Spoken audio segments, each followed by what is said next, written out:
across Tasmania. This is Tas News 24 with Kane Dello.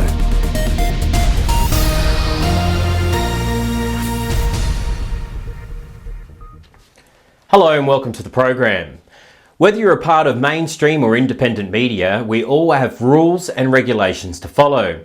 We are instructed time and time again on how to report on deaths, political matters and legal cases. But now and then, organisations, mainly mainstream media, feel they are above everyone else and tend to think they can break the rules. Take this story for example. 3 hikers had to be extracted from the Tasmanian wilderness after weather conditions changed dramatically. The 3 hikers were taken to Launceston General Hospital to be medically assessed, but that's not where the story ends. You see, local mainstream media, the likes of the Examiner and ABC News within Launceston, thought they had the right to ambulance chase the hikers to hospital. The Examiner photographer was seen in the ambulance emergency bay, an area that is off limits for all media. But instead, the photographer for the Examiner stood there and without consent took pictures of the hiker displaying the hiker's face. Then a reporter for ABC News also thought it was appropriate to be lurking in the no-go zone just to capture the money shot. This is an act of selling news over the rights of people's privacy, and in both pictures you can clearly see the hiker's face. But of course, we have done what both the Examiner and ABC News should have done when they decided to publish this article and blurred out the identity of the hiker. It appears mainstream media are time and time again pushing the limits when it comes to people's privacy, just to sell papers or gain viewer ratings. It seems local newspaper photographers are imitating international paparazzi styles when it comes to taking pictures. But let's just remember the shots are for a small local newspaper, certainly not in the same category as the big print media outlets.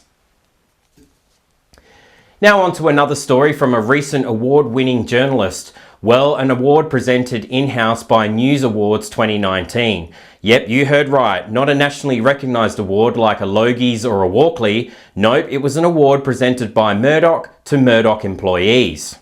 Journalist Chanel Kinnambara, who is employed by Mercury newspapers right here in Tasmania, recently wrote an article which was also published online. Now, you might read this article and think everything is fine, but what the Mercury and Kinnambara had failed to tell you was the picture featured in this article was taken in 2017 about a Christmas RBT blitz Tasmania Police were conducting, and that the story Miss Kinnambara is describing did not happen at the intersection or even on that road or even more importantly in that suburb.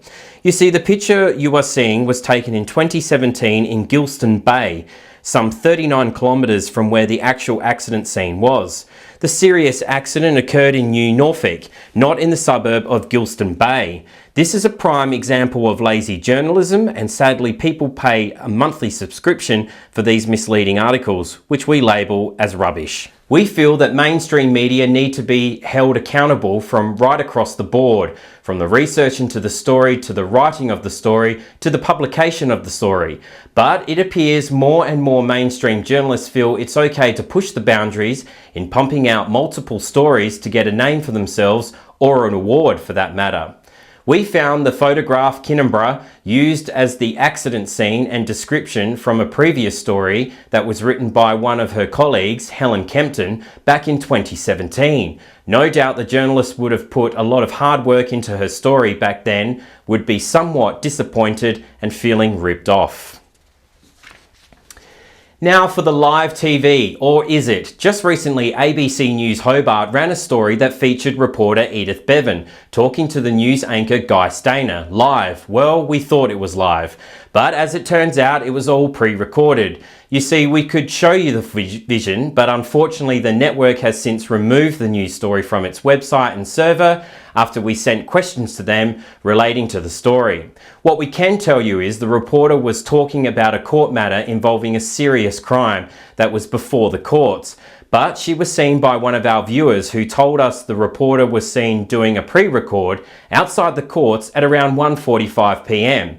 Then at 7:06, the ABC Hobart anchor stated they were live reporting back to the courts where the reporter was, but there was no one there in sight. One of our viewers went past and there was no cameras, no film crew, nothing. So what will the media think up next? There are ways of knowing if the live news feed you are watching is actually live. Watch for certain details that could be time related and the surroundings of where they are and say they're reporting from. But most of all, watch weather conditions. The weather changes all the time, and if it's live news, you'll see the changes. Well, for our final story, it's so long and farewell to a program that has dropped in ratings over the last 3 years. Channel 7's Today Tonight program has finally been unplugged, removed from our TV screens in both Adelaide and Perth. 25 staff members from right across the state have now need to look for employment as Channel 7 has been moving forward cutting programs. In October of this year, they axed their Sunday night program hosted by Melissa Doyle, along with a host of other lifestyle programs. Here is a look at the final sign-off from Today Tonight in Adelaide.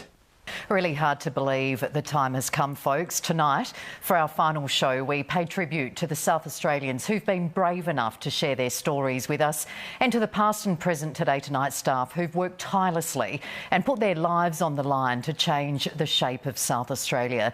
We have fought for battlers, we've kept many honest, and even helped rewrite legislation in this state. So let's go back to where it all began in 1995. Great to have Today Tonight about to make its debut. Here it is.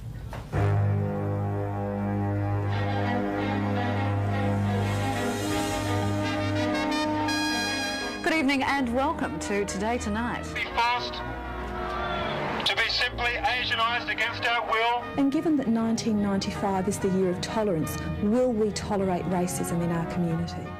The cost of compassion. 25 years of twisted and manipulated stories. I guess the network would see that they're losing viewers rapidly. And I guess that's why the viewers switched off.